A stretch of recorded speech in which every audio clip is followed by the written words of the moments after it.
Okay, good afternoon, and everyone. So thank you for joining us at the UNESCO UKM Media and Information Literacy Workshop Series organized by the Center for Research in Media and Communication, UKM. So my name is Hasrul from Mention UKM, and I'll be responsible for hosting this session. Okay, so during this session, we also invite your comment and question, and please look at the chat box control panel at the right side of your screen. And if you have any question, please write it down there at the chat box, and I'll bring them up later and request our speakers to answer at the Q&A session. Okay, so you also may ask the question directly to the speakers at the session, and don't forget to switch on your camera and unmute your microphone. Okay, let me run quickly at the agenda for today's session. We have two interesting topics related to teaching MIL for university students, and we are very lucky to have our speakers. The first one is Mr. Ali Imran Mohamad Noordin from MyCheck Malaysia. Hello, Mr. Ali, how are you? Hello, how are you? I'm fine, I'm fine. Yes, doing good. Okay, and he will be talk about creative tools and ways in teaching MIL for university students. And after that, we move to second speakers, Associate Professor Dr. Mirza Wati Mohamad. I can't see her right now, so maybe we'll come up to this. Okay, from Mention UKM with the topic producing media content for assignments, creative modules for university students. So we will spend the last 30 minutes with the Q&A session. Okay, let's start the agenda for the session. But before that, before I officially hand over to Mr. Ali, let me introduce Mr. Ali officially. Okay, Mr. Ali Muhammad Imran is a coordinator at MyCheck Malaysia at Bernama News Agency. MyCheck Malaysia is one of the fact-checking portals in Malaysia, which operated since August 2020. And with his 10 years experience in the journalism industry, he is setting up this portal in early 2020 to help society fight fake news and disinformation in Malaysia. Apart from checking news fact, he is also interested in any topics related to history, theology, and agriculture.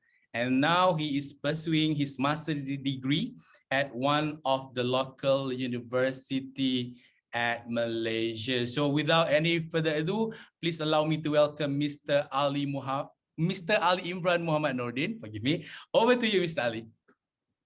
Okay, thank you so much. That's a very wonderful and warm introduction.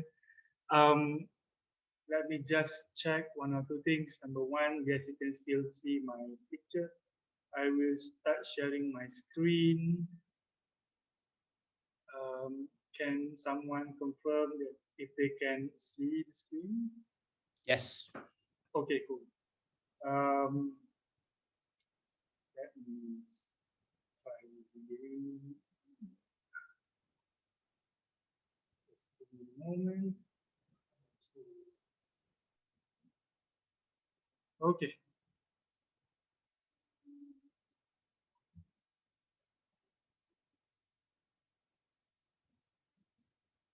Okay, everyone. My name is Ali Imran. I am basically invited today. I'm very delighted to be invited to this session. This has been one of the, for information, one of the reason why we established MyCheck in the first place. Back in early 2000, when I have to justify the need of having fact-checking organization or fact-checking division in Bernama, I have to. I use one of the argument that I used was, this is for the future generations, and we as MyCheck will collaborate with universities in order to impart knowledge that we have, because we in Bernama we do have knowledge on journalism, and fact checking is something that we have basically just embarked on around Q1 last year. And let me just go straight away to the slides, because we do not have much time. We only have 45 minutes, and normally when we talk about tools, we are normally having like half-day kind of program before we can basically say that, okay, everyone is good. So slide as according to the title, Creative Tools and Ways in Teaching MIL for University Students. Myself, I have been a journalist since 2000 and for the past 10 years, 2011. And I've been a feature writer for Bernama. In the same time, I've been covering general news, sports, special issues, politics, crises, and crimes. So those are things that I've been doing for the past 10 years. And I have personal interest in fact checking, in debunking misinformation. That is my personal, basically, what I've been doing personally for the past, say, 5 years, using my Facebook platform. I use this nickname called Wartawan Awam. You can just go to Facebook and just type Wartawan Awam, and inshallah you'll find me there. I've started a website called Wartawan Awam to educate public on journalism, but that didn't really work well because the workload and blah blah blah. So today I'm very happy that that Bernama is willing to get into fact checking, and that's the website that we are working on. That I would suggest everyone to basically visit, and you can even do it now. mycheck.my. So if you are from the northern part of Malaysia, like where my family has been, so basically it's like my check my, datang lah, so things like that. So Malaysia check. So that's what we do. That's the screenshot of the website. And just to give you a little information how we have come about, Q1 we had our first training session to start the initiative. And starting March until like say June, July last year, we were all stuck at home under PKP, MCO. But then still, we still work on developing the division. So in July, we have established the team officially, and we attended trainings as much as possible, like the Google News Initiative online training.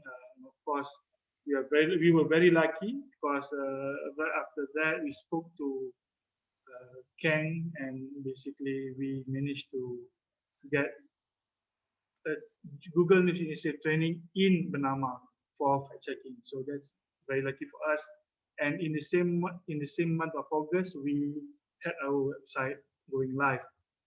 And basically on September, we conducted a 3-day course on combating fake news, and we continue learning by attending other courses. And last year, Q4 October, we attended APEC Trusted Media Summit, and that is where we started to be known, because in the country report, the presenter mentioned my check as one of the fact-checking initiative in the country, and that has been such an honor, and we have been taking that as a moral boost, and until today we keep on doing things as perfect as possible, but still we have to learn more. So just to tell just to make everyone understand that my check is not the only fact-checking house in this country. We are not alone, and we are happy because we have other parties working on fact-checking. I think everybody knows Sebenarnya.my, an initiative by MCMC. We do have AFP running a Semakan Fakta page, Semakan Fakta fact-checking for Malaysia.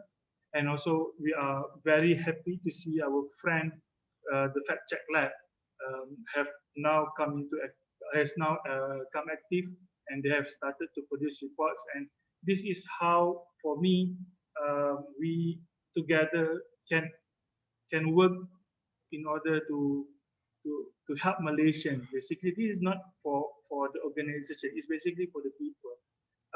We're not making, basically, fact-checking initiative is not so much of a profit-driven, and in fact, it should not be. So we are trying our very best to give back to the society in this era of influx of information. So let's go to the content. Enough with the introduction. I will start the session today with categories of information disorder. And where do I get this list? Is from this book, from UNESCO, Journalism, Fake News and Disinformation. This is a book that can be downloaded for free on this link. I will share with you the link later if you want, or if you want, if you want to do it faster, just Google UNESCO fake news. You should get it there. So it's very direct. So in that book, First Draft contributed an infographic talking about 7 types of mis and disinformation. So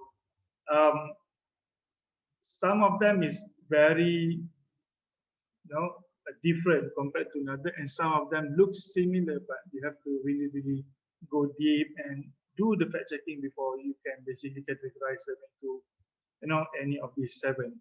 So the first one is Satire of Parody. So for satire, basically we can see that in Malaysia more and more. We have bernama so-called bernama look-like Twitter account. We have Hasrul look-alike Twitter account. We have Jakim, Jabatan Kemajuan Islam look-alike Twitter account. And these guys, what they do, they basically do jokes, but the problem is some of the joke being taken so seriously, and some people even take it as real news. So normally, when you talk about satire or parody, the creator of the content does not have any intention to cause harm. But sometimes when, following the low literacy or media literacy level in, I think, this country, people can easily be fooled in a way. So we will play around with this category later, because I have some of the examples that we can basically discuss about. What do you think, which category it goes in? So second category is category that is misleading, using information to frame on an issue or individual. And then we have imposter content, where the genuine sources are impersonated. Fabricated content is something purely created to cause, to deceive and cause harm. And false connection and false context. This is the two of the item that is getting more and more popular in this country. You have original content, but you basically, twist it in the other way around. And manipulated content is also when genuine information or actually manipulated or to deceive. So this is first draft's definition or basically category of mis and disinformation, 7 types of them. But we in Malaysia, as for Malaysia context, as far as my checks experience, we find many similarity. Say for a content, it can fall into maybe 3 categories straight away. So I'm not sure if in Malaysia we or maybe in the fact-checking world, we can basically find a huge difference for each of this category. But yeah, it is there, and it is good if we can use them. So let's do some activity, and I would love to have, participants to unmute and basically just shout out your answer. I'll show you some of the screenshots that for sure, and we have checked as that falls into one of the 7 category in this as shown in the previous slide. So let's play around if and discuss, because there's no absolute correct answer. Let's try this, okay? Just hit it. So the first one is a news screenshot, says that MPs shocked as Lim Guan Eng makes rookie mistake of not asking for bribes through a middleman. And we have a photo of Lim Guan Eng sitting side by side to Najib Razak. So, okay, let me know, which category do you think this content falls into? It can be satire. You think it's a satire? Okay, who else?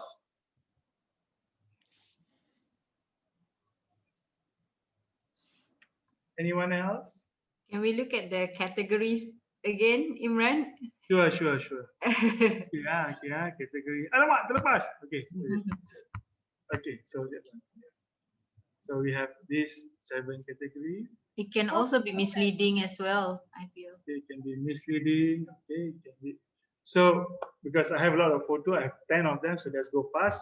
So we have this one. Okay, so somebody said satire, somebody said misleading. Then we have this another one. Upin test positive for coronavirus. Of course, this is very direct, right? This is Upin. So Upin, Ipin, if you know this one of wonderful character, I love them. My children love them. But yeah, pity and Upin test positive for coronavirus. For your information, this photo or this scene was taken from the scene where Upin supposed to go for sunat khatan. So they takut and doctor give him the candy. So these 2 articles came from one platform. It's called the Taipei Times. The Taipei Times is a satire page. It's a satire website. But because of the look of the website, the layout of the website make it look so for some people convincing that whoa, it can be taken as true. And I have received, somebody forwarded me a link, and of an article from the Taipei Times, and they take it as real. So you see, sometimes the intention was not to harm, but the layout, the way how they put the things, make it so convincing. So be careful and be careful. And let's try this one. So we have Wati, and what do you think is this? Satire. It's satire, very direct, yeah. Asrul, and the name is Asrul Awatni. Yeah, Asrul sama, Awatni sama, okay. Awatni, and we have another one. Okay, this Bermana. this has caused us in Bernama so much trouble. Oh my God! If I can just share with you how the newsroom goes headache and berserk the moment they start putting something online. But if I'm not mistaken, they have been taken down. But but I can still see some of their contents going online. Okay, let's go and try again. Sorry, Imran, but looking at the tagline itself, sumber berita parodi anda. Betul, sumber berita parodi anda. But you look at, how many people will go to the Twitter account and check if it is a sumber berita parodi? You have a similar color on the logo. You have similar font on the logo, and in a glance, if you do not know that. It might be, you might just take it as bernama. Yeah, you might take it as bernama straight away. And not everybody remembers how bernama logo looks like, And you see B over there, oh, mesti bernama lah ni. Oh, tersilap eja kot. This kind of things come over. So, yeah. Okay. Let's try this one. Have you seen this? This is a website called Break Your Own News, where you can make a look like breaking news, photo using this online application. Many people has been fooled, including politicians and leaders of this country, and they even reposted this on the content made by this application on their social media, and of course lah, kena bantai lah lepas tu. So that's what happened. But you see, this is where, for me, this basically just an imposter content, and it harms society. But in the same time, you look at this small note down here on the left corner, left bottom corner. This app is intended for fun, humor, and parody. Be careful what you make and how it may be shared. Blah blah blah blah blah blah. So the creator of this portal secured themselves because they know what they create can cause harm. But the user might not be as as brilliant, and they might just use this for their own use. So then we have this local case. I think back in 2008, 2009, 2018, somewhere around there, when Kunan was still the Ministry of Federal Territory. So you have one lady look like lying, bersandar behind Kunan, having her hair like, like flip hair like that, but holding the two voice recorder. So what do you think? Do you think this picture is correct? That did she really lie on Kunan? Manja-manja. It looks like a fabricated content. It looks like a fabricated content. And anybody else? Misleading content, false connection, don't turn it normal. Okay. Anyone else? I will receive. Manipulated content. Can be camera angle. Manipulated. Camera angle. Okay. Yeah, camera angle. Yeah. Okay. Let me share with you. This is a real photo. No superimpose, no nothing. It is just a wrong angle. The hand was not hers. Okay. This lady was not lying on the back of Kunan. She was just standing there. When we reporters goes on the field, sometimes it's hard for you to get get close to the source. So you sometimes you stand in front, on the side, at the back, as long as you can get the voice. So that's how it goes. Thank you so much for Dr. Emma for posting 7 types of content. It makes it easier for the participant because my bad, I should have put it there and you can see it all the time. Yeah, so that's that. And let's see another photo. What is this? You have a WhatsApp going around. This was famous early last year during the second phase of PKP. So let me share with me. What do you think of this photo? I think there's overlapping. It's false content, also false connection as well, because they're trying to connect our DG with the content by putting his face there. Okay. Anybody else would like to add? It's a fabrication. Fabricated, okay. Anybody Fabricated. else? Fabricated, okay. Okay. So what happened was the news was correct. Malaysia Kini did publish an article with that title. KL restaurant customer, part of new cluster, 9 cases reported today. But somebody took that article and added their own caption and basically scare people away from Mamak shop. I'm not sure, maybe he's not happy with the latest nasi kandar he had or what. But yeah, this is what we call, in my opinion, it is either false connection or false content. So it's somewhere around there. So this is the challenge. When you have a WhatsApp message going around, people hardly click on the link because people will look very much on the text that comes in your WhatsApp. Because you see, not everybody have this time to go and click and check. And sometimes when you open the portal, then they have pop-ups and things like that because for advertisement. So it is something sometimes not visible or something that renyah. I'm not sure what you call it in English, but people doesn't want to do that. And in fact, if people receive a screenshot, even worse because they just cannot do anything, just take it as it is. So this one, quite latest, quite recent.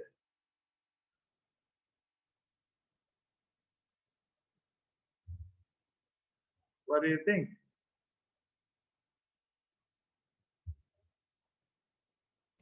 Manipulated.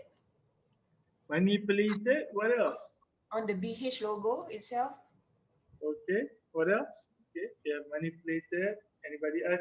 If you don't want to speak, you can basically Yeah, the alternate normal false content. You can put your answer on the chat because I have two screens. I will look at the screen, one for the slides and one for your chat. So to make it easy for all the satire, false content. Okay. What else? Misleading. Misleading. Okay. Okay. So that's some of our guests. So basically for me is what you call it, fabricated. For me, it is a fabricated. They use BH logo and they just change everything. They just do it for their own, yeah, maybe for fun, but it does cause trouble for everyone because, everybody starts to get worried lah kan. Apa jadi kan susah pula nak kena jumpa doktor, nak kena buka seluar lah. Semua orang dah takut. Everybody is very worried. And so these are things that falls into many of the category. And yeah, these are situation that goes around us. The category is there, but on reality is more on what really happened. So we did a report on this just to share with you. So this is There's our a question, Imran, in the chat Yes. box for you. Yeah, so it is not a BH story. It looks real. That is not an actual BH logo. So yeah, that's why I'm about to explain. So we have this is our format lah. We have our title. Our title will always be go direct to the point. We'll not try to put some sort of question ke apa, no. So our trust meter, our basically basically some form of easy understanding. So basically, yeah, it is not correct. The logo similar, but BH Online I think is the same. I think it's the same logo, but yeah, it's not true. In fact, we dig deeper. The problem with this is because Zizan Razak posted about it or reposted about it. Because Zizan Razak is a social media influencer, he have a lot of followers. So whenever he puts in, then kacau lah. Then people start to take it as truth. You see, that's the problem with having social media influencer. So, and we even have one so-called article, Malaysia dijangka ikuti China. China pun salah eja. Guna kaelah. And we have another friend called Beri Nama. See, Bernama has always been the favorite of satire pages. So last time we had Bermana, now we have Beri Nama. Okay. So yeah, this is we dig deeper. We found the original news from CCTV that said that this has been done in China. So it was a real news. It was correct in China, but not in Malaysia. And many other news houses has reported about it. And it is yeah, it's not in Malaysia, it's somewhere else. So living in this era where the world without borders, so people can simply take things that happen somewhere else and put it in their own country's context. So yeah, so that happens. Okay, so these are our list of references. So yeah, that is the first part of the sharing today about the 7 category, and I tried to use some of real Malaysia cases that we have come into, and let's go further because okay, and this one, okay, let's try this one. What do you think about this?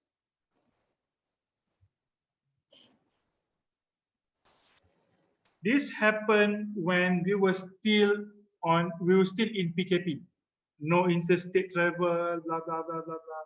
So this was shared. What do you think? Anybody? Somebody?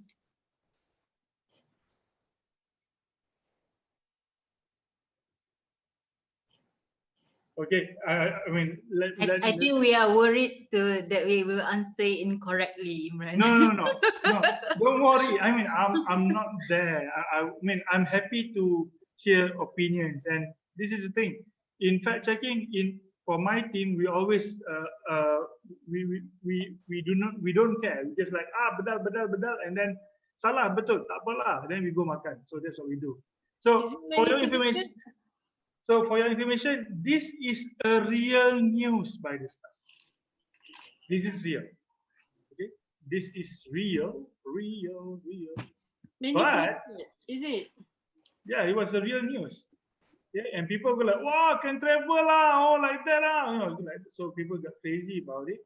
And then we did a check about this report, and let me just show you what we found.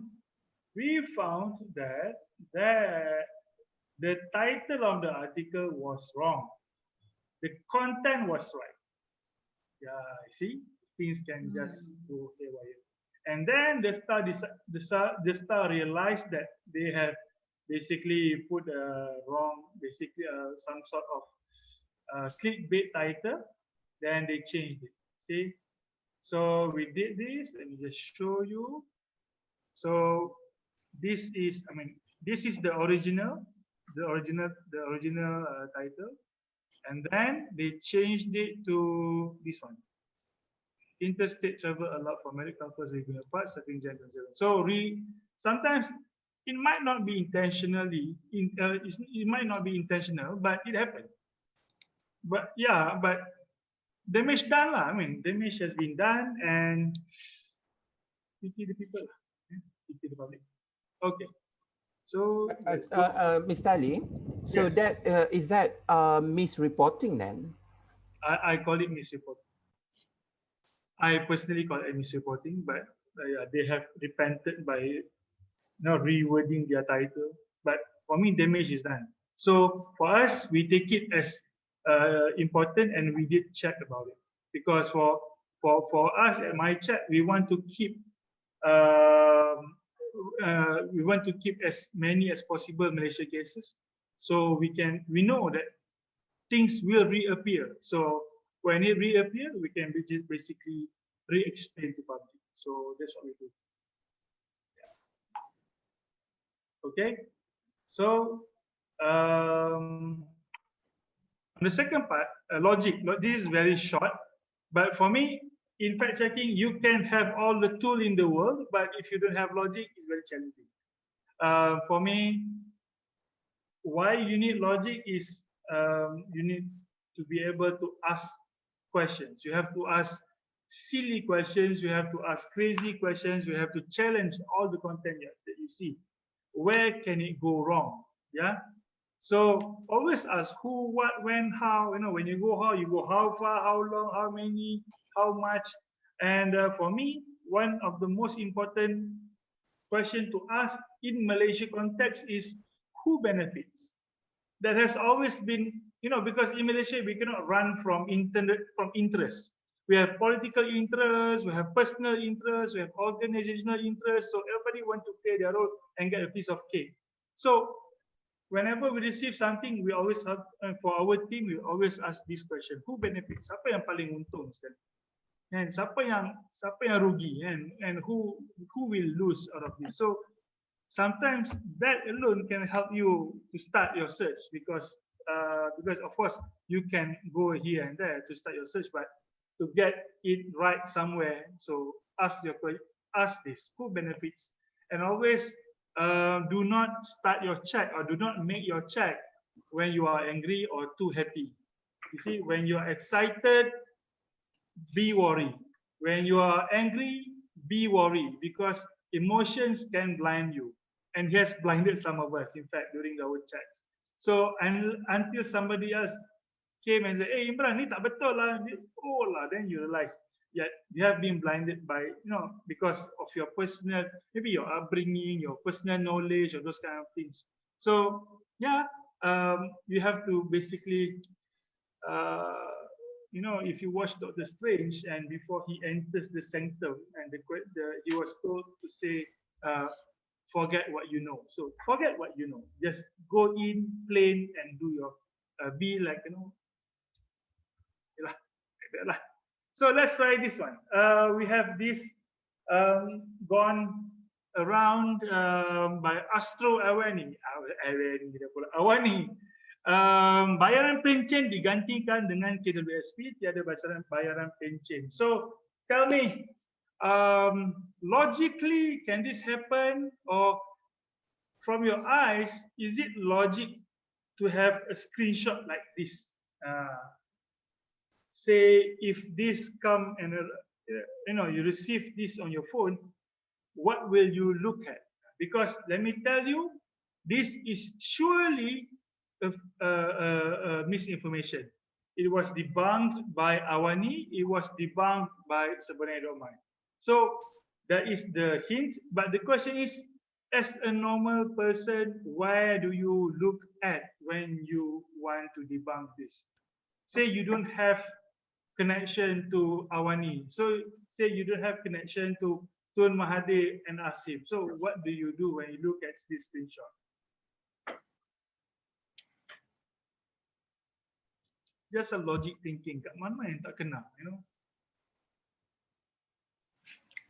Mr. Ali, I'm just giving you a reminder that you have another around 5 minutes. Oh my God, I'm dead. Okay, fine. Okay. Okay. All right. Okay, so this is this. This is in 2018. I did this on my Facebook. So you look at how the font been arranged, the way how they spell things, the tata bahasa.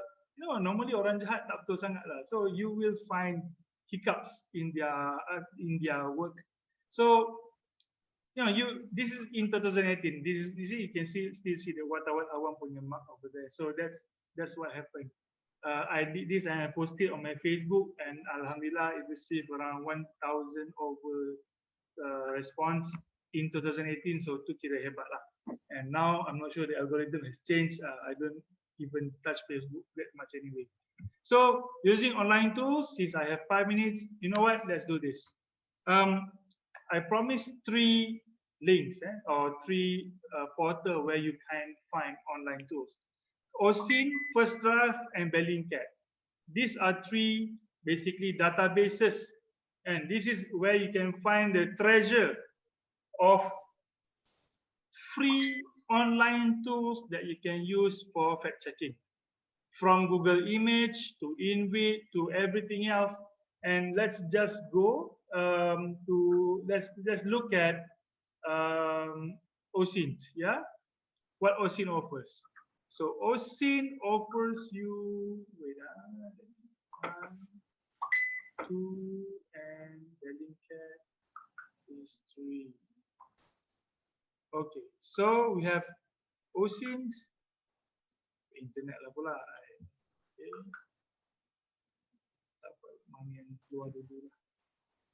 Okay, this is First Draft.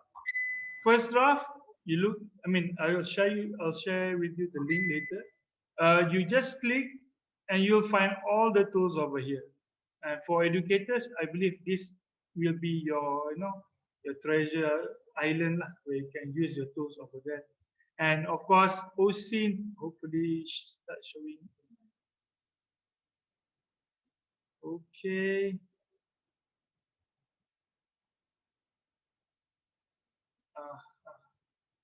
It's not working. Wait. And Bellingcat, Bellingcat has this. This is the website, but their tool is saved on Google Sheet, and I will also share with you the link later. So, sorry, the internet. Let's wait until it appears. So,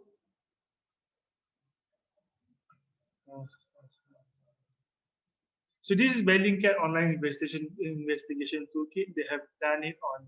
Last time they put it on Google Doc. They have just moved to Google spreadsheet, and you can see there are as we speak we have 6 more users,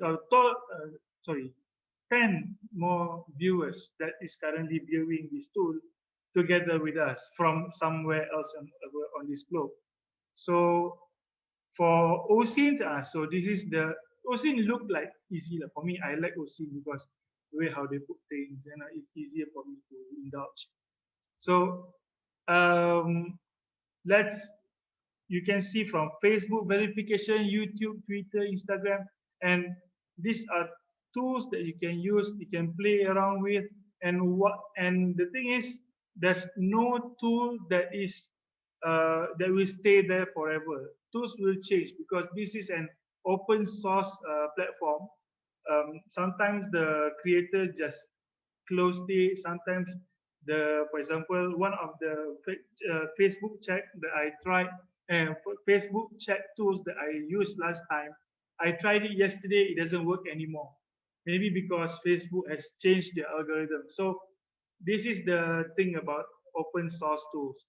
It is there, it can help you, but sometimes it may not work anymore. So you have to keep on getting yourself updated. So that's why for this session, I prefer to share with you these 3 databases, because if I give you a personal link today and you take it, might be in a week or in a month, it may not be usable anymore. But for these 3 databases, they normally keep their tools updated from time to time. Okay, and it's free. So maybe you want to impart this in your syllabus. No, you can do that. So before we end, let's try this. Do you know Google image search? Anyone is familiar with Google image search?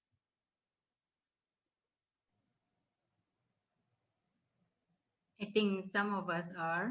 Maybe you could just show on your screen how do you do it so everybody can just benefit. Okay, so for Google image is where you can normally you search using text, but you can also now search using photo.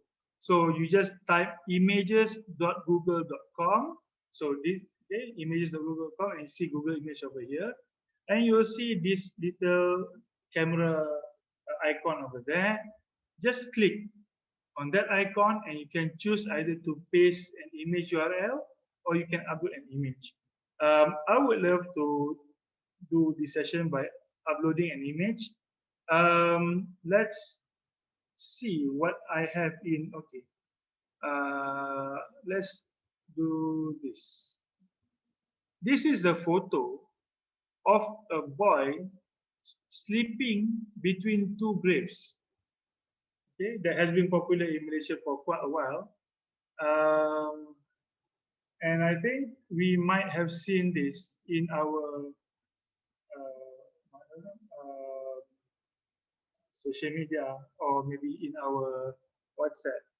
So this is the photo. Oh, sorry,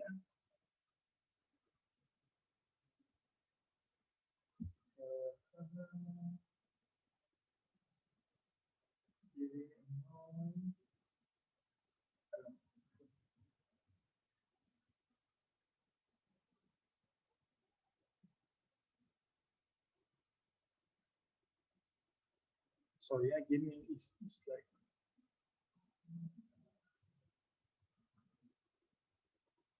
You might have seen this photo before, and this sad-looking little boy sleeping between 2 graves, and somebody said this is in Syria, and these are the graves of his parents.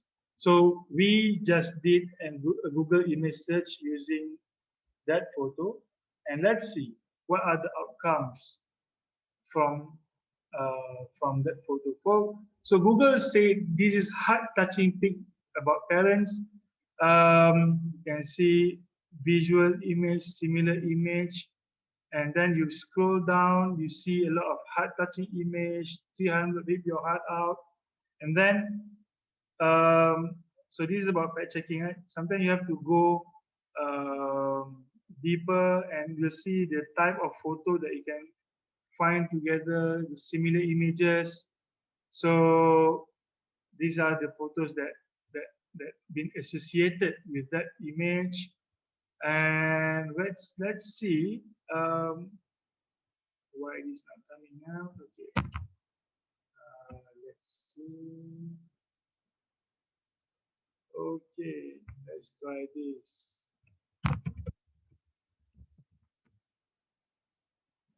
Sometimes you just have to play with the with the with the with the caption.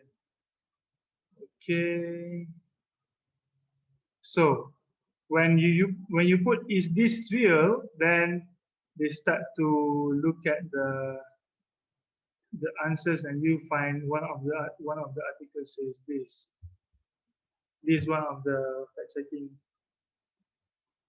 article. So antiviral, here is what bullshit on the internet this week.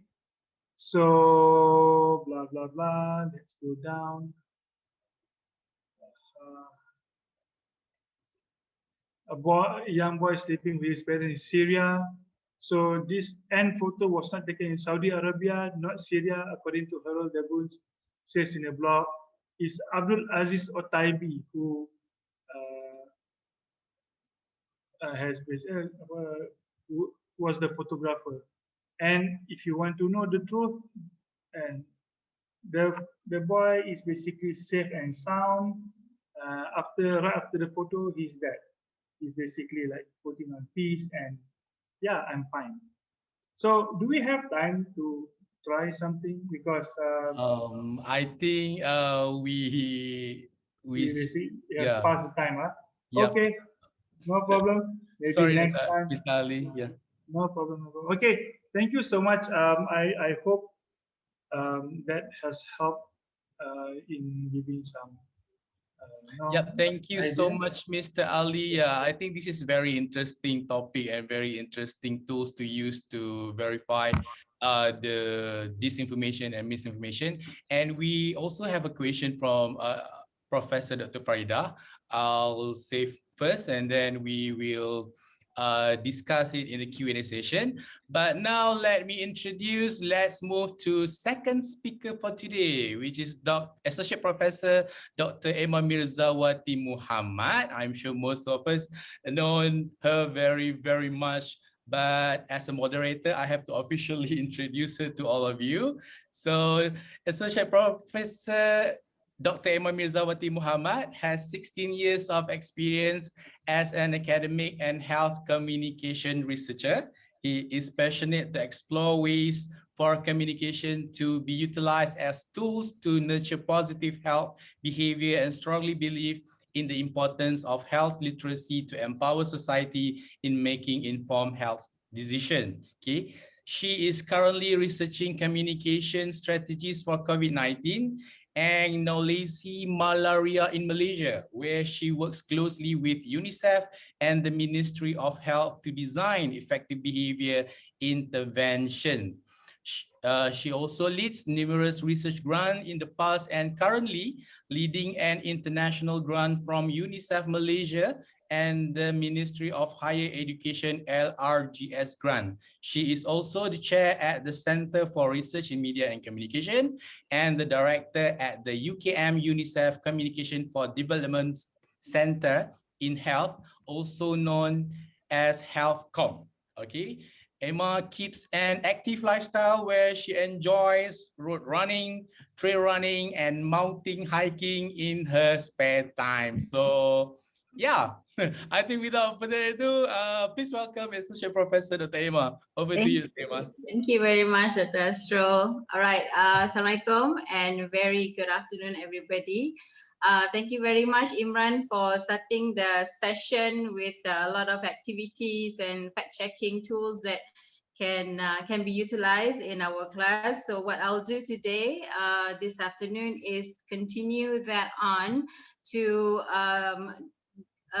get us to think about how we can utilize all these available tools out there to then teach our students about MIL, and later, in our future workshop, especially with the curriculum development, we can then try and brainstorm and think about different ways. How do we want to design the module that can achieve what we want at the end. Okay, so what we'll do today is I have set 3 different exercises that we will do. So there's no lecture from me this afternoon. So everybody, please be alert, and because we will do a lot of activities. So I will start with a class activity. Okay, so a class activity. This is called Factitious. I'm not sure whether any of you have played this before, but how I want to conduct this game is as a whole class activity. So I want you to participate, unmute your mic, or use the chat room to contribute, to communicate what you feel about the materials that we are going to discuss in this factitious game. All right. Okay, so let's go. Okay, so factitious game is an available online tool that allows us to do classroom sort of activity to try and differentiate whether it is a fake news or it is a real news. Okay, so in factitious platform, they have several levels of factitious games. So I'm gonna ask you, what are we going to play today? Do you want to play the new one, the factitious pandemic edition? Maybe that's more relevant today. Let's just click on that. Okay.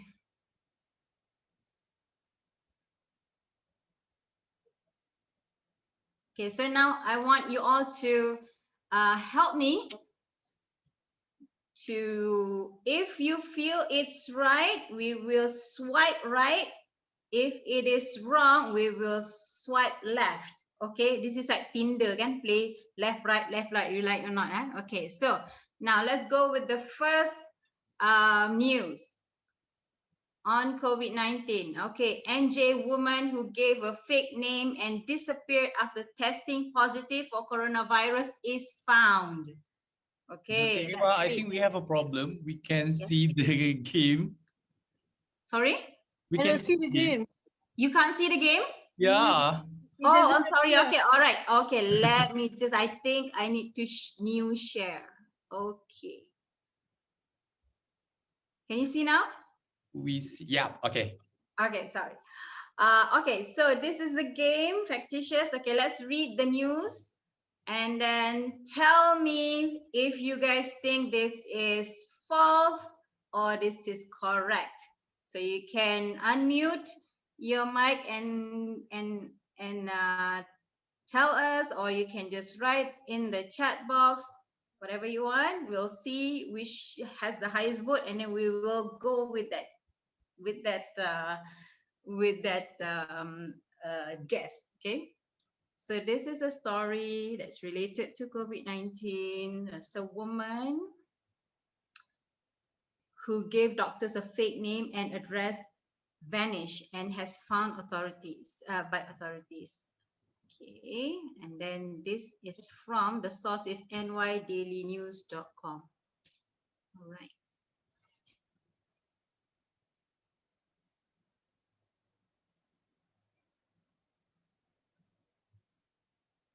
Dr. Jamaluddin say fakes, Mr. Imran say fakes, Armalia Tabi say fake. Okay, we have 3 fakes. 3 fakes, okay. Thank you, Dr. Hasrul, for helping me with that. I'm going to say fakes as well. You're going to say fake, okay. Do we have all fakes? Dr. Noma say fakes, Dr. Wanamiza say it's true. It's true, okay. We have 1 true against 5 fakes. Okay. Dr. Anis, I'm waiting for you. Help communication. Come on. Dr. You better Anis get this says right. it's true. Anybody else?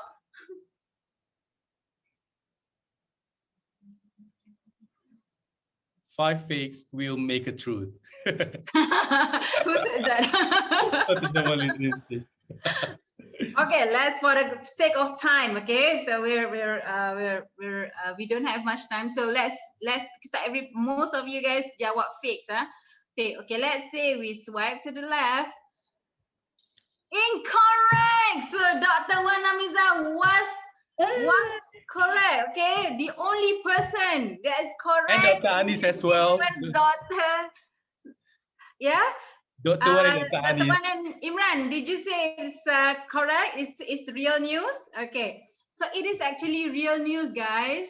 Okay, because NY Daily News is a real news portal, although it has a lower standards for accuracy. But however, this story was true. Okay, so you can see already. So sometimes true stories can be misleading as well. You may think that it is not true, it's fake, but actually it's true. So yeah. So next one, Bill and Melinda Gates Foundation and others predicted up to 65 million deaths via coronavirus in simulation ran 3 months ago. Okay.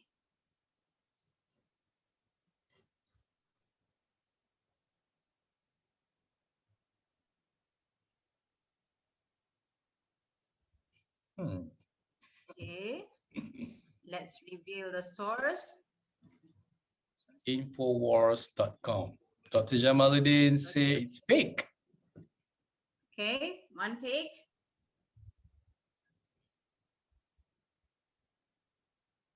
Dr. Sabaria says it's false. Okay.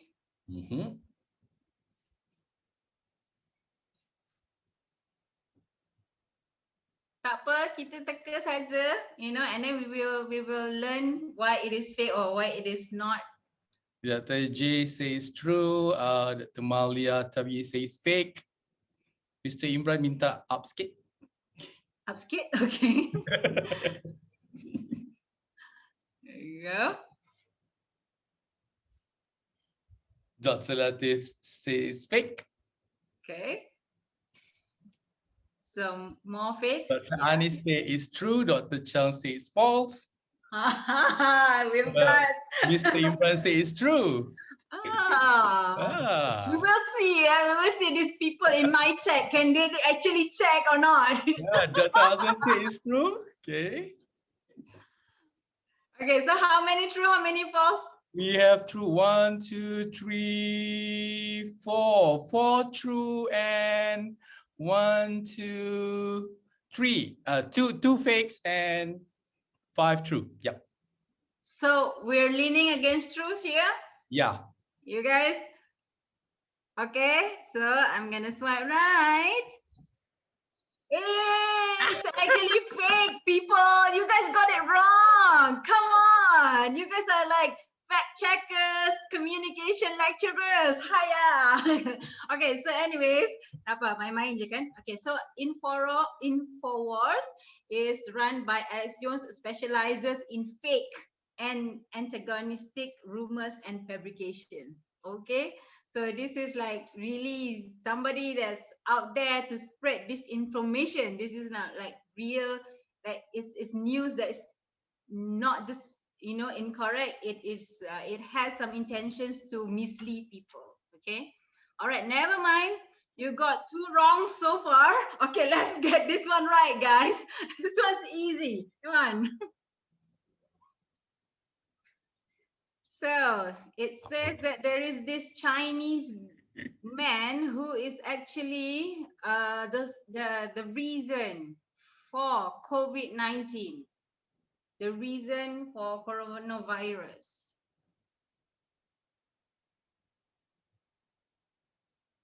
Anybody? Dr. Latif says fake. 1 fake. 2 fakes. 1 true, 2 true, okay, fakes, okay, 3 2. Dr. Norma says fake. Okay, more fakes? Okay, that's More it. fakes. Okay, all right. More fakes. Yeah. Yeah, okay, let's see if it's. Yes, correct, guys. First correct for today.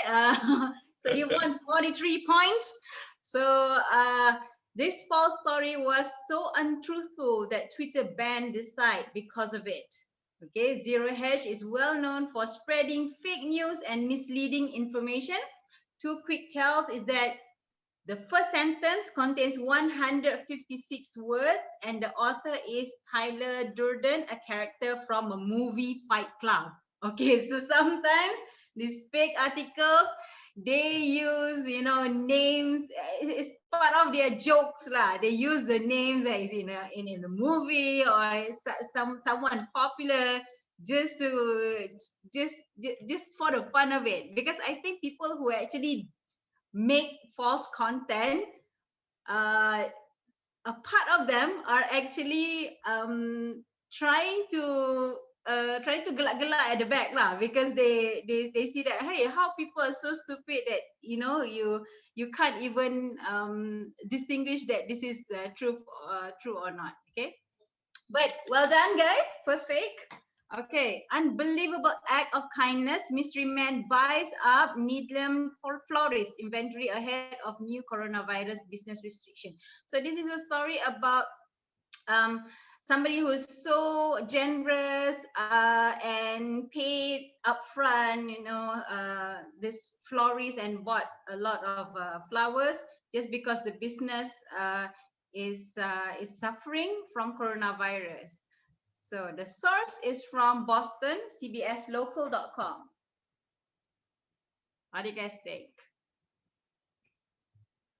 So it is an act of kindness from someone who actually bought a lot of flowers from the florist because the 2 true, business 1 is... false, 3 truths, 3 saying truths, 4 truths. Okay. 5 truth makes it truth, like kan? Yeah. So Dr. Hasrul, you 5 truth or not true? I'm going to say it's fake. Okay, we have 5 truths. 5 truth. Okay, Yeah. 5 truths, guys. Yes, it's correct. Oh, It okay. is true. So there are people who are generous out there who buy flowers just because they are worried of a business that is going bankrupt. Okay. So well done. So CBS station Boston is a credible news source. So sometimes it's also good to look at the news source and see whether it's true or not. Okay. I think this is the last one for this round. Okay, so study investigate if COVID-19 came to Caliph in fall 2019. So this is a news that says actually COVID-19 started not in Wuhan, but actually started in Caliph, because researchers in Stanford Medicine have actually found people there who had the antibody already, and this was before it was first discovered. So what do you guys think? Is it false or is this true? Okay, let's see the source, sfgate.com. Dr. Jamaluddin said, Dr. Emma said, have actually, so it's true. Who knows? I might be the fake here. Dr. Shafi said it's true, so we have 2 truths.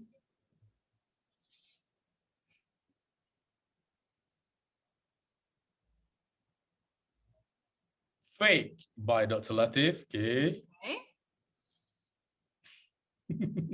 Mr. Imran says false. Okay. Okay. So it's three 5. fakes. Okay. We have 2 truths and 2 fakes.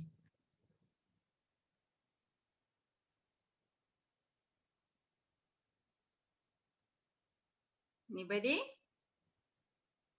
I'm going to say it's true. So we have 3 truths. 3 true. Yeah, Okay. Anis also said truth. Dr. True, J okay. says truth. Yeah. Incorrect. Oh my God. Guys. That was actually fake because coronavirus was actually from Wuhan and not from Calif, guys. Originated, yeah. I mean, it is not from Calif. So the so so this is the clue, eh? Okay. So you need to dig further. So the professor itself, Victor David Hansen, is actually an expert in military history, not biology or epidemics. So he's hardly an expert who can be trusted in this false story. Okay. So also it is something that a bit tricky for us, because sometimes the media publish it because they quote from some professor, and then that professor doesn't actually have the right background to talk about the issue. And in the end, I think it's the same thing as Prof Farida has highlighted earlier, about predatory journal and professorship and associate professorship. So it's something like that. It can be published in mainstream media, but the news or the story might not be correct. Okay. So yeah, so you've done okay, you've got 2 rights out of 3. So it's okay. We'll try other activities after this and see whether you guys will do better. Just go back to the PowerPoint. Dr. Emma, we would like to welcome Dr. Ming from UNESCO. Oh, hi, Dr. Yeah. Ming. Yes, Hi, Dr. yeah, Ming. welcome. We're just in the middle of doing some fact-checking games here, so feel free to also participate in the game. So we're in our second game right now. So this game is called Troll Factory. Okay, so I am going to separate you guys into smaller groups. Ooh. And you guys have to compete with other groups. Okay, so we'll see who gets the highest marks in this competition. So Troll Factory is a game that encourages you to become a false content creator. Okay, so the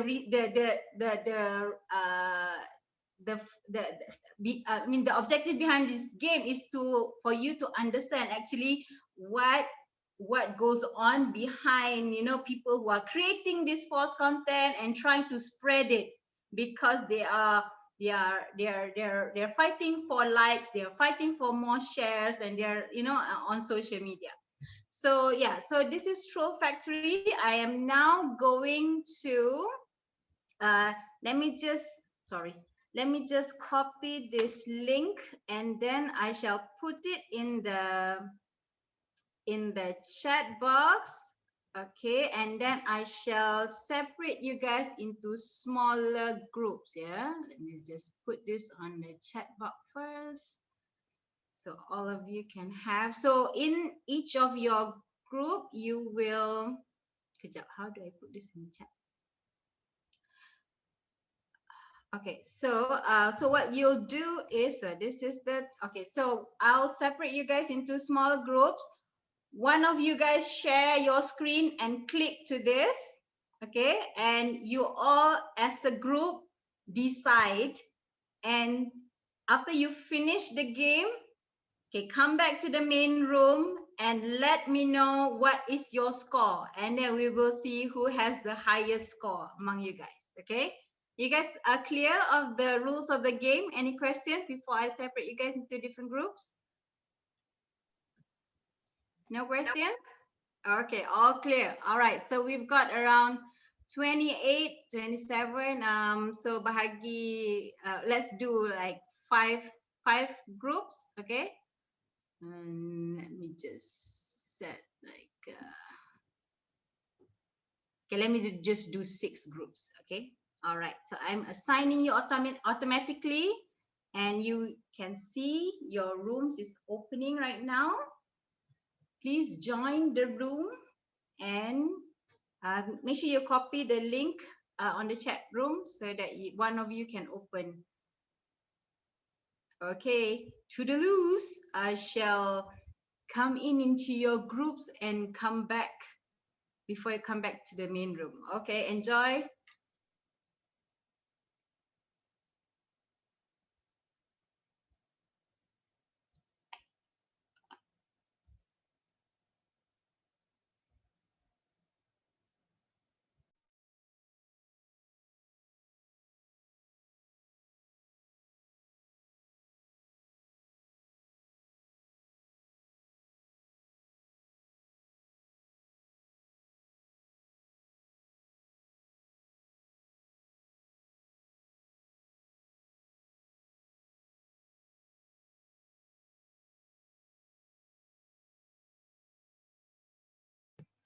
Dr. Nick Norma, are you able to go into the breakout room?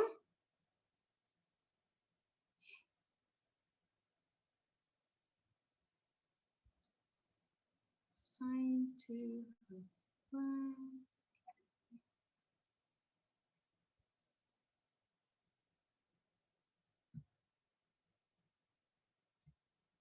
Who else?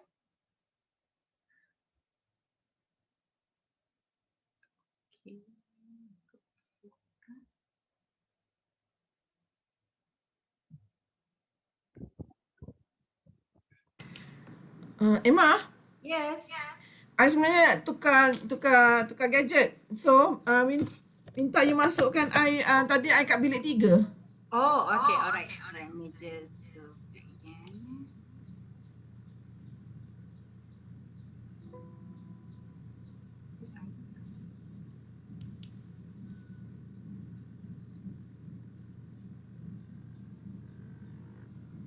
Sign.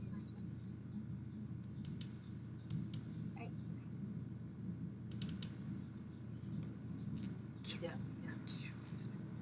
Cannot lah. Can you get out first and then come in? Tuan, yes. I nak leave meeting.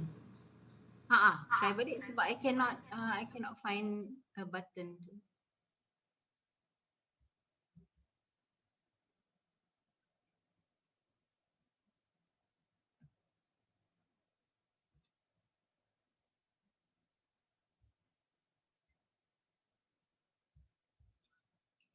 Nombor 3 tuan. Bilik 3. Okay.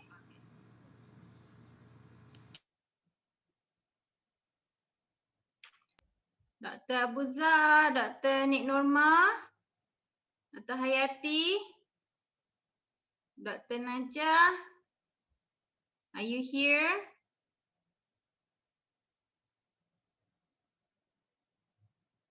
Hello.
Hello. Anyone here? Aina. Saya sekretariat tak payah kan doktor? Tak payah. Tapi mana lecturer lain ni? Ni semua memang Kan? jenis apa tak buka. Tak pasti kalau tak, kenal lah sepatutnya dia respon ni. Nanti saya contact Dr. Najah ni. Sekejap.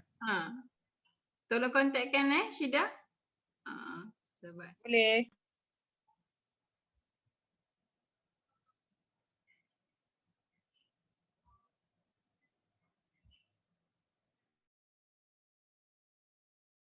Oh, dia pakai 2 device, doktor. Dr. Najah ni dah ke room dia satu lagi.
All right, finish. finish. Okay. Let's wait for the other groups. Nak masuk tengok group lain. Join.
Kantoi tau, a few people was not actually listening to the session.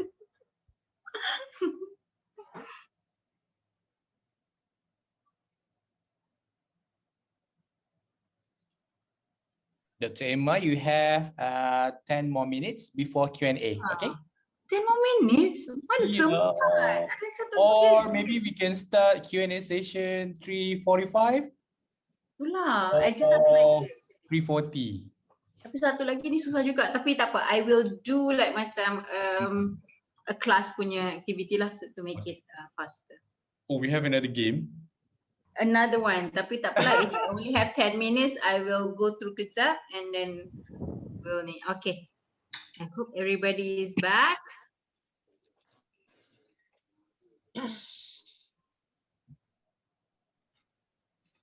Okay, room 4 is back.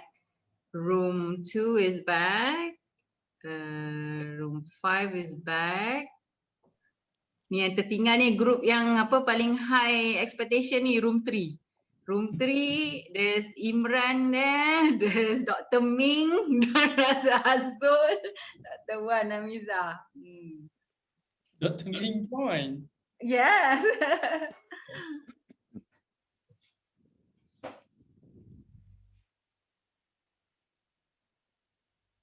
So the highest followers and share win. Macam tu. Yes. Oh, Yes. okay. I mean, this just a competition among the class lah kiranya.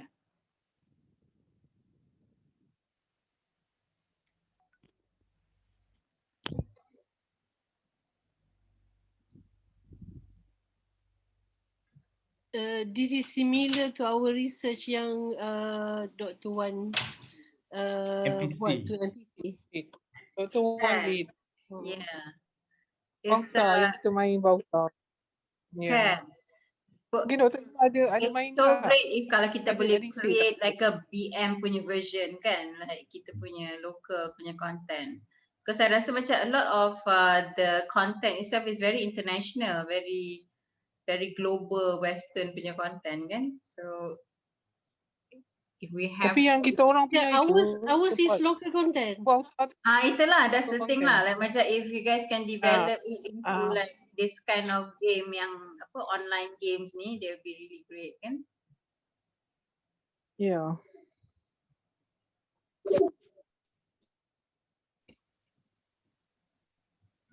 Lama dia orang ni nak main game ni. Satu room je ke yang tak masuk lagi? Ni group It's too 3 ni. serious lah. Janganlah. Ni group 3 ni. Dengan ni group last Prof Farida, Dr. Sab dengan Dr. Safian.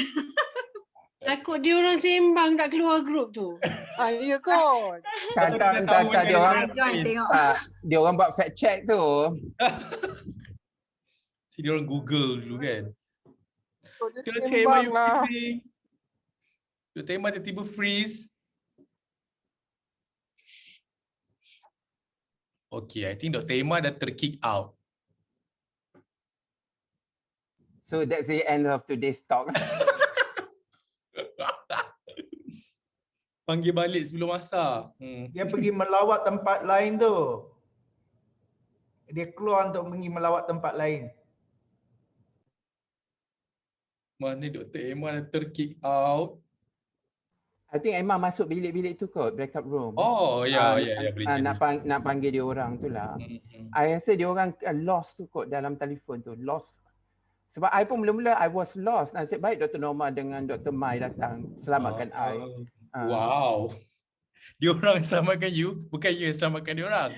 You are so lucky you have two ladies to help you Lampau kan? Jealous lah tu macam Bengke. I'm okay. Bengke, I'm so secured. I don't mind anybody to come and help me. Kawan namanya. Okay. YB. Oh YB. YB. Dr. Mai panggil siapa? Ya. Orang kaya. Itulah kawan namanya. YB. Dah kaya raya belum? Dah kaya raya lah. Makan gaji apa benda kaya raya? Boleh. Okay. So, saya ingat dia orang tu tak balik lagi ni. Sekarang dia orang dah keluar dah terus. Ya. Ada orang katakan dah nak masuk asar lah tu kan? Itulah, Dr. Jamila. Panggil balik sebelum asar. Lama lagi masuk asar. Asar dia lewat sekarang. Dekat pukul 5 nanti bawa dah asar.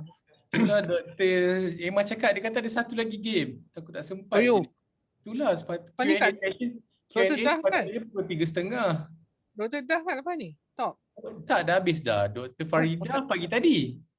Oh, I see. Oh, pagi tadi I tak masuk. Tak apa, nanti ada yang session, Okay. next session 23 dengan Monday, dia akan ulang balik. Oh, ulangan. Dr. Mai dekat Sarawak asar pukul 4 suku. That's why Dr. Jamilah suruh panggil sebelum balik sebelum asar. I ya, betul lah tu. Manalah diorang. Okay, so we're waiting for group 3 to come back, and then okay, all right, okay. So any one of you wants to wakil group wants to share your marks? How many shares and how many followers have you gotten? Any group wants to share first? Okay, for group 2, we have 4,467 shares and 341 followers. All right, okay. Anybody else want to top that? Okay. From our group, that is myself. Group 3. That's group 3, yeah. Myself, Mr. King, Dr. Wan, and Dr. Hasrul. Okay, cross finger. We only have been able to infect 11,468 shares, and we only managed to gain around 1,765 followers. 11,000 shares. Okay, anybody can top that off? I don't want to top the number because I think too jahat. Kami baik. It's only 4,207 shares and 281 followers. We don't want to spread fake news. Yeah. J, ours, J. By the way, that was group 5, eh? Okay. Group 6, J. Hello. Okay. Okay. Ours is 7,502.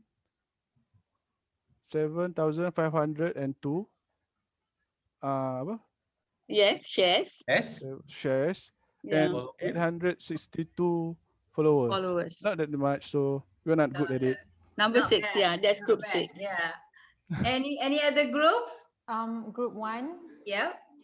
We got 13,451 shares. Wow. but only 1,673 followers.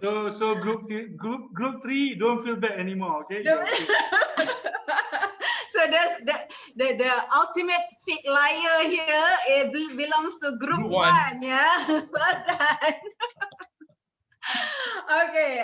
So this is also an interesting story, interesting game, because most of our games are focusing on, spotting lies, spotting fake news, but this is really going into the minds of the criminals and thinking, oh, how should I spread this?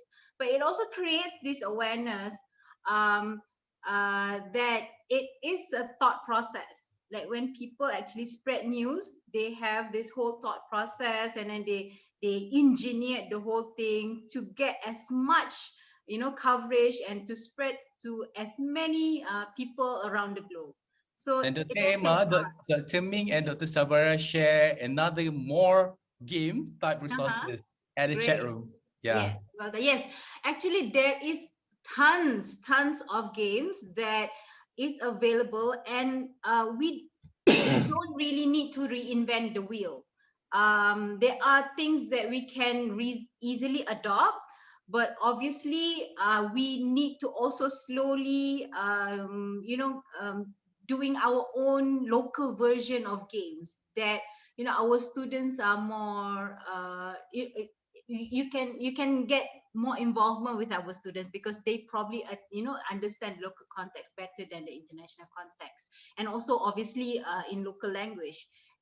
So we do have, Dr. Emma, local Malaysian game developed by Malaysia Information Literacy Education. So it's available in Tamil, in Chinese language and also Malay and English. So you guys might want to try that out. I've shared the link on the chat room.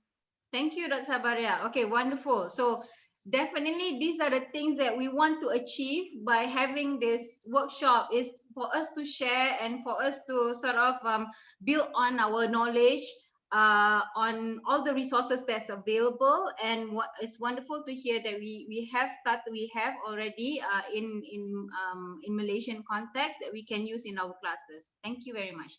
Okay, there's also this resource that we can, as educators, we can go to newsroom. So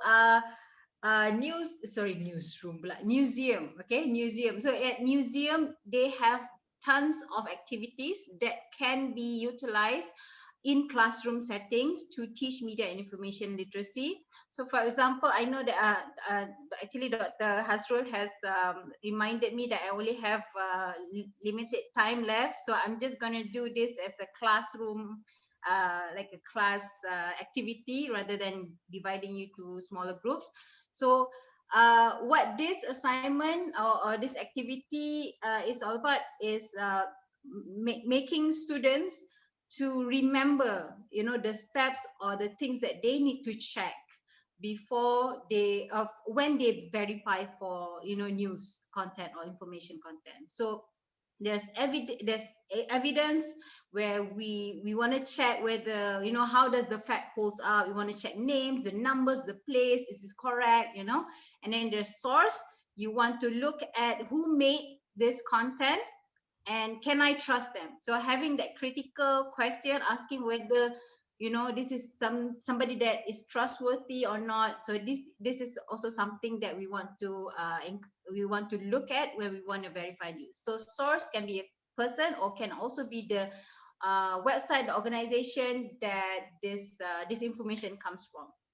And then you have the context. So the context is what's the bigger picture here. Is this news comes out after you know, after a political move, or maybe it is after some celebrity made you know, some jokes, or there's you know, there's things that happens like that people can use to make content because they think that it can spread faster. Okay, so definitely try and analyze context. Look at also the audience. Okay, who is the intended audience? Always ask that as well. So look at, you know, the kind of social media that they choose. Like for example, maybe Instagram had, you know, a more younger users as compared to Facebook. So you must also understand that. And also purpose, why this content was made, and look for clues and motivation behind, you know, the news. And E, execution, how this information is being presented. Is there any typo mistake? Is there any grammatical mistake? You know, what are the image choice being used? Okay, so these are the things that we also want to ask our students to think about when they want to verify for news. So this is an example of tools that we can use in our class when we teach our students. So, okay, so actually I wanted to do a group work, but we don't have much time for that. So I just want to ask you guys as a whole group. So let's see this news. Okay, giant python attacks Indonesian man before being eaten. Okay. So Emma, you need to share the screen. We can see the news. We can't see you. Yeah. Oh, okay. Sorry, you guys didn't see the whole thing, the escape. Oh dear, I'm so sorry for that. 1 second. Did I not share screen? You are not sharing the screen. Oh my God, sorry. Let me just share. Cheese. Why you guys never tell me? We were just waiting for the result. Who won actually? Okay, so this is escape. Okay, escape, the one that I shared earlier. Okay, can you see my screen now? Boleh, yeah? Okay. Okay, so let me just share this. Okay. Yeah, okay, so escape. So now giant python attacks Indonesian man before being eaten. So look at this huge snake. Okay, sekali imbas, you know, when you look at it, would you question whether this is fake or this is truth? No, so you have to look for evidence. So can you all go and try and see, is there any evidence for this news? Anybody wants to go and check? What about the source? Bronze press. Giant python attacks Indonesian man before being eaten. Okay. Based on the AFB, picture, very credible. Sorry? AFB. Yeah, it's Yes, a, AFP. Yes, Very the credible, source is yeah. credible. Yes, Yeah, very correct. credible. Thank you very much, Prof. Farida. So source is credible. Emma, what does it really mean? Was the python finally eaten by these people or what? Because the language is quite ambiguous. I Yeah. think it's ambiguous. fake. It's a fake. Yes. Yeah. I mean, So- does it mean that the giant python attacks the man and then eats him, or Or the man eat Let me that just python. open the the man news so caught you the guys yeah. can. Okay, let me just open the link so you guys can. Sorry. Okay, so you guys can look at the news here. All right. See, yeah. Okay. So a giant python attacked an Indonesian man, nearly severing his arm before hungry villagers chopped up the reptile and ate it, a police chief said Wednesday. Security guard Robert Nabahan crossed paths with the giant creature while patrolling an oil palm plantation in the remote Batang Gansal sub-district of Sumatra Island on Saturday. The python was 7.8 meters long and was unbelievably huge. Local police chief Sutarja, who like many Indonesians only has one name, told AFP. Sutarja said the 37-year-old Nabahan, who sometimes liked to eat snake, tried to catch the giant python and stuff it in a gunny sack. But the huge serpent fought back and bit him on his left arm, nearly severing it from his body. Nabahan was then rushed to a hospital in a neighboring town for treatment. The police chief said that the intervention of another security guard and several local residents, one of whom hit the snake with a log, helped to save the man's life. Hungry locals later killed the snake and displayed its body in the village before dicing it, frying it, and feasting on it.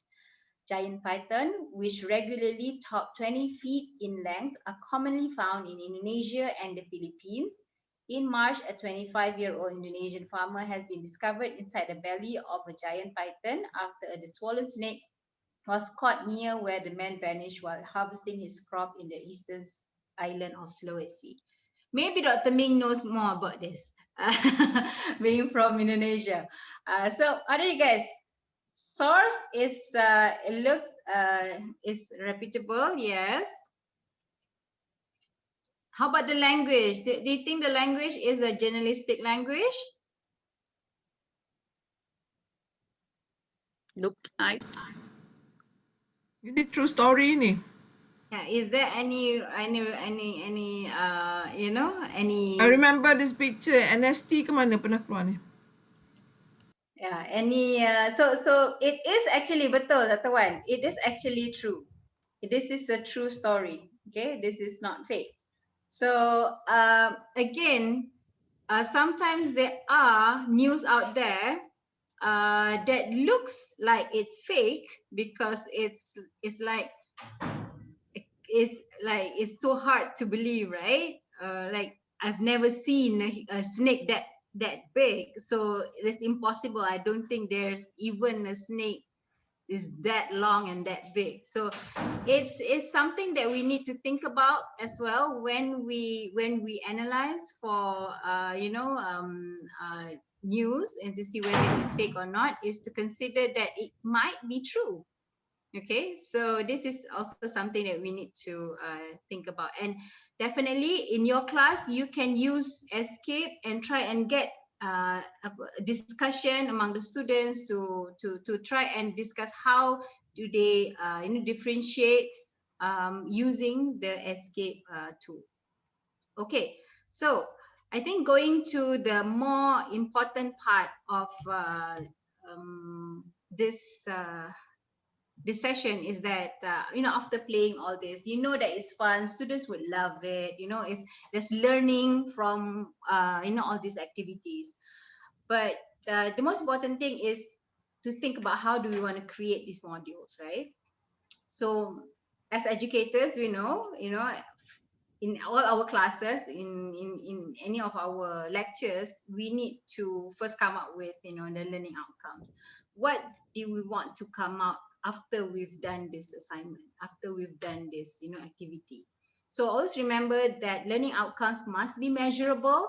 So statement like to understand is not measurable. You cannot measure understand. Okay, you can measure capability or the ability of students to distinguish or differentiate. That is measurable. Okay, so you must understand when you want to create this module or curriculum, have to look at the learning outcomes and make it something that is measurable, because you need to measure at the end from your examination, from your assignment, from your markings. You need to measure this. So these are the skills that you want to achieve at the end. And then for each lesson plan, you must plan for the time, how long would this activity take, and what are the materials that we need to do this activity, what are the preparation that we need to do, what do we need to discuss after having this activity, and what are the assessments that we need to think about to measure the outcome of after they've done this module or this activity.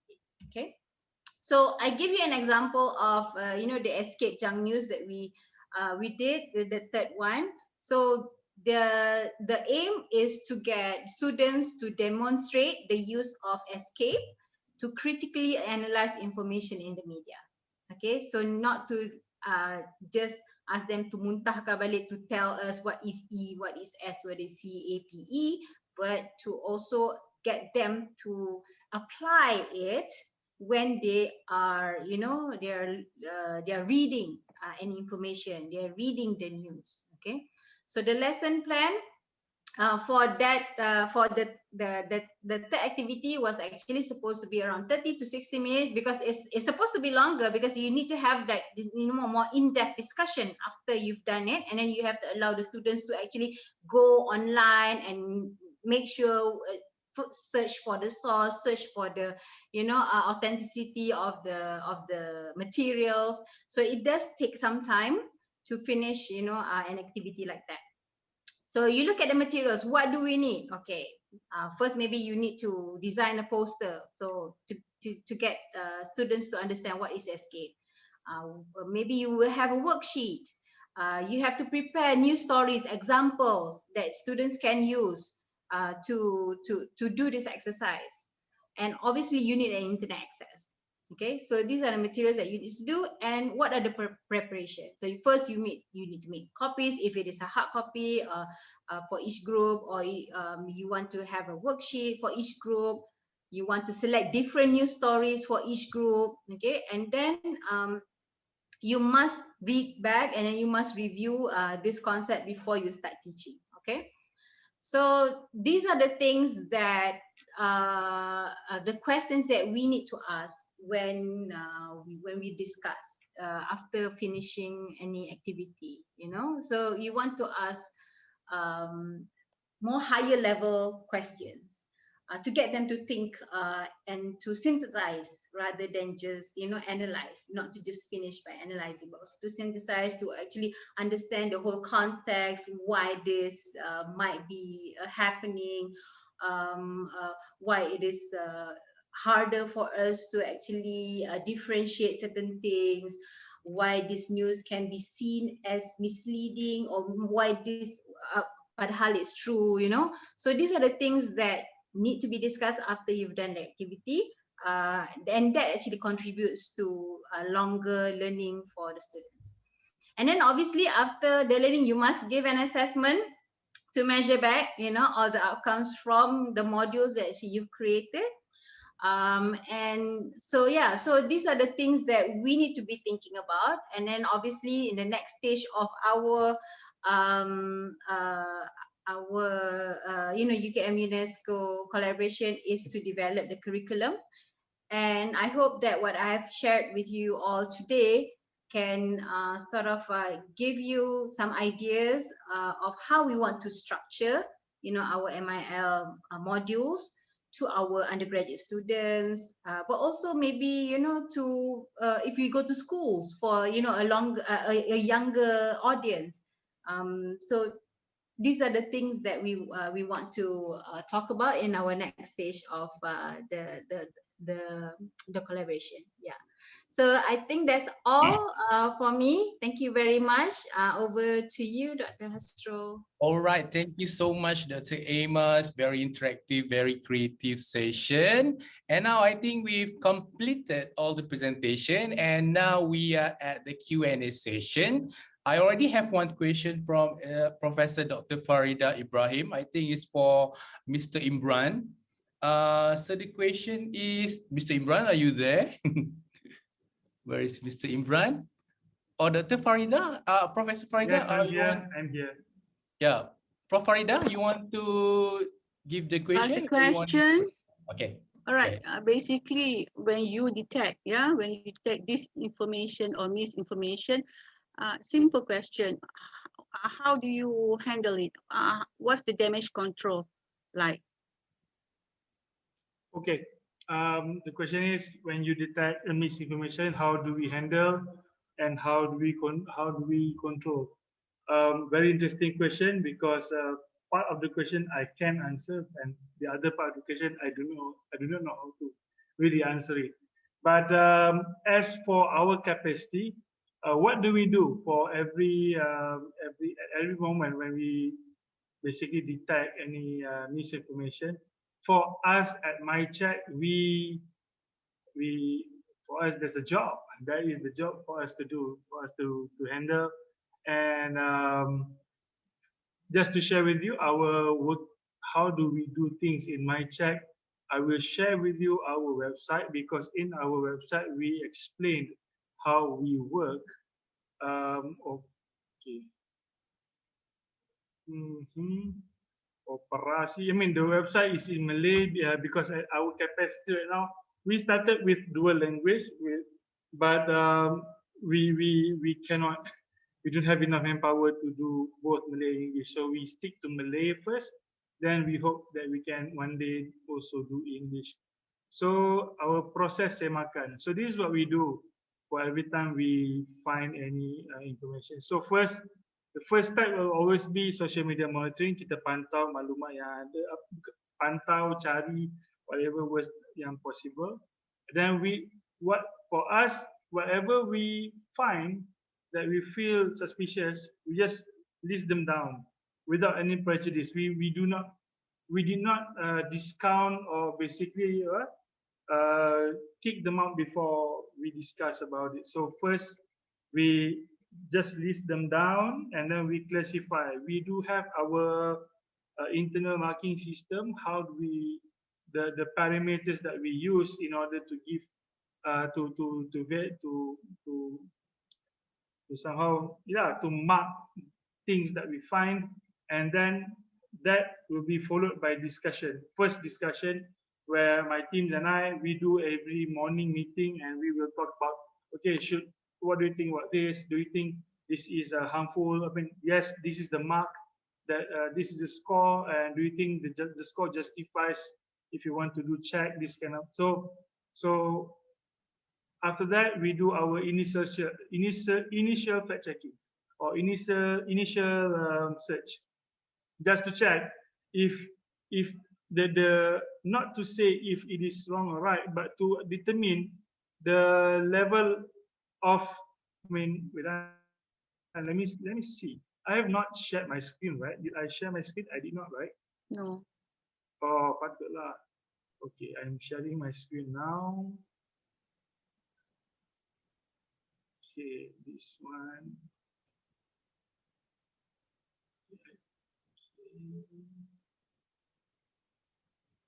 Okay, so let's get this thing down. Where is my? Okay, so this, let me. Okay, so this is our website. On our operasi, we can find proses semakan. So proses semakan this, and we'll get you to this point.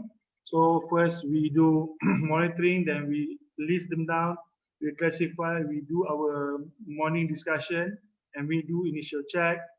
Then from there we rediscuss, should we proceed or should we put this as ended?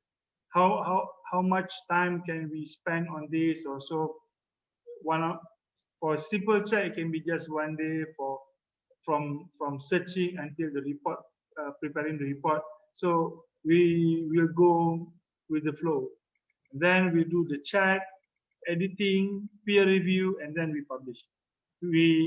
For damage control, we do not have access to any other platforms yet, as my check. So we publish the report in our website.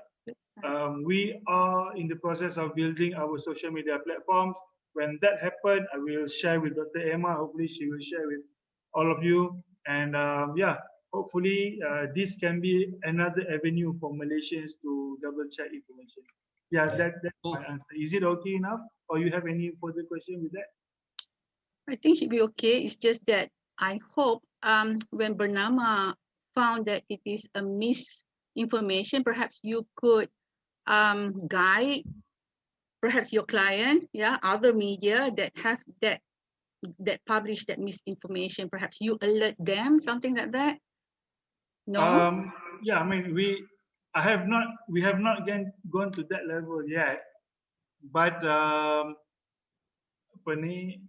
do I put this in a diplomatic manner? Even my check, yes, my check is from Bernama, but we are still developing acceptance even within Bernama. Okay, just to put things correct. So even within Bernama, we are still in the process of building awareness that we are there, alive and working. And what more to go beyond the wall. So we hope by having our own platform that hopefully we are trying to get another level of collaboration with Bernama. You see, this is like a sub company with a head company, you know. So we are running on our own. We are individual. We are editorially independent. Yes, we are from Bernama, but my team and I, we do not answer to that or something like that. We run independently. So I do my own thing. So even I have my own platform. So for the next level, we might want to create some sort of official cooperation with Bernama. Yeah, that'd be good. Yeah, that'd be great. Slowly we are building. Pray for us, lah. You know, this is new, still in a baby step. You know, and I know we have more things to learn. Yeah. All right. Thank you, Mr. Imran. Good job. Thank you, Farida. Okay, we have a question for Dr. Emma from Dr. Jamaluddin. What kind of news should be used to enable students to take it seriously? It seems that we do fact check when the news resonate emotionally or interest us. News like the Python doesn't carry much value to people except they get anxious, excited, etc. So how do we distinguish value of news and values for readers? So Dr. Emma. Thank you, Dr. Jem, for that question. I think first is to get, I mean, whenever we want to teach things to students, right? I think first is to get them to be engaged with what it is and sort of be interested with the impact that or the positive impact that fact checking can do to them as an individual, but also to later in life when they start working in the media industry. So we have to also understand, yes, our students might get more excited with the more the more lighter news lah, celebrities, other those kind of news that interest them more than probably issues about politics or the harder things. But we need to build. It's like pedagogy in teaching, right? Like you have to engage them first with the easier content, and then you challenge them more and build that capability. So in the end, at the end of the training, the course, they would be able to build that skills from basic news, basic simple news to a more harder news. So I believe that yes, there are the examples that we use can be is more on sensation punya this kind of sentiments, right? But I also feel that we need to build that up, and then once students understand the importance of all these fact-checking tools and how they can utilize it, they could then go on and evaluate other harder news. Yeah, I hope that answers your question. All right. Thank you. Yeah, you did. Thank you. All right, thank you, Dr. Emma. So we have another question from Dr. Shafi to Mr. Imran. Why is the existing legislation insufficient to prevent the rampancy of fake news in social media? Yep. Okay. Okay.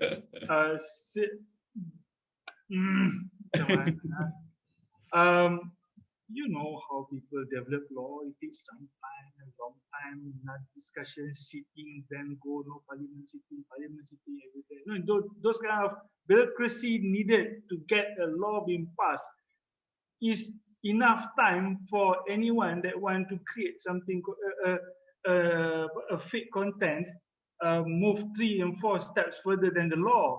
So, and in fact, this comes from everywhere. It can come from an innocent person that just misunderstands something, or it can also come from somebody that has planned, have a full-fledged plan to create some sort of chaos. So I personally think yes, law can or may be able to help, but this is something that you have to do. It should be a community approach. It should be something that we all bind ourselves together and do it together. I don't know. I don't think legislation is the best cure for misinformation. Okay, that's okay. Thank you, Mr. Imran. But okay, one more question from Dr. Sabaria. Is MyCheck planning to apply for accreditation by IFCN? Okay, this is an interesting question. We operate as best as possible to comply to IFCN requirement. We will try, or we might not try, because being a government-linked organization, I'm not sure if we are eligible. But for us, what's important is we keep our workflow as to the highest standard as required by IFCN. For us, signatory or accreditation is something that comes later for time being. For us, it's because we are new, we have just started. For us, it is the time for us to empower ourselves, like the team, and to be able to produce proper content, timely content. We have just, we started in August, but only starting end January, we are able to produce content timely. so this a long it's a long way for us to think about, you know, ICNC accreditation is something that, yes, if it's good if we can, but for time being, our goal is to get ourselves okay first. That's all. Okay, I think we actually now at 4 p.m. but Dr. Jamaluddin have another one question to you, Mr. Imran. What happened if the misinformation is in paid feature article? Okay, we'll check. I don't care. We'll check. Pay, tak pay, we check, and that's one of the justification that I give to the organization. That's why I want to run a separate platform altogether. I don't want to get involved with benda-benda macam tu kan. So we check saja, check, publish. Nak accept tak accept up to you. We have done our part. Apa hal jadi, kita tak ada risau dah. Kan, tak ada risau di akhirat. All right, so I think that's it from Q&A session. If you have any question, maybe you can contact Mr. Imran or Dr. Emma later, because we now at 4 p.m. So I think this concludes the workshop today. So I would like to express our sincere thanks to all our speakers today, Mr. Ali Imran and Dr. Emma.